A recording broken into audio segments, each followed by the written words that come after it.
যতদিন আমার নিজের শক্তি আছে ততদিন আমি ইনকাম করে খাবো, কেন হাত পাচ্ছি খাবো। ঘাড়টা বেঁকে গেছে, শরীরের অনেকটা অংশই তার স্বাভাবিক নেই, হাত পা বাঁকা, চলাফেরাতেও কষ্ট। কিন্তু একটা জিনিস আজও সোজা, পিন্টুর আত্মসম্মান। বিরল এক রোগের শারীরিক প্রতিবন্ধকতা নিয়ে জন্মানো পিন্টু 3 ভাইয়ের মধ্যে বড়।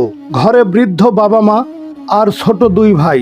সংসারের সবচেয়ে বড় দায়িত্বটা আজ তার কাঁধে।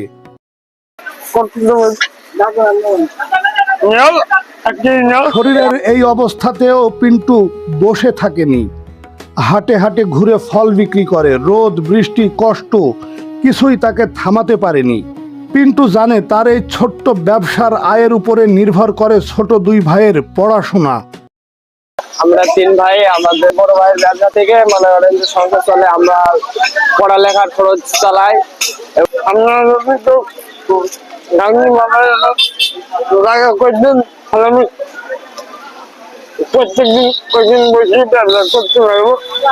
অনেকে হয়তো তার দিকে তাকিয়ে করুণা করবেন, কেউ হয়তো বলবেন তুমি তো প্রতিবন্ধী, মানুষের কাছে সাহায্য চাইলেই তো পারো।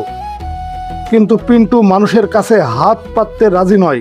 তার কথা খুব সহজ, আল্লাহ যতদিন সুস্থ রাখবে ততদিন ব্যবসা করেই খাবো, যত কষ্টই হোক ভিক্ষা করব না। পিন্টুর চাওয়া খুব বেশি নয়, হাটে হাটে ঘুরে বেড়ানোর বদলে যদি বাজারে একটা ছোট্ট স্থায়ী জায়গা পেত, তাহলে হয়তো ব্যবসাটা একটু ভালো হতো, সংসারটাও একটু স্বস্তি পেত। বাজারে একটু জায়গা পাইলে আমার ছেলে ব্যবসাটা বেশি করতে পারতো।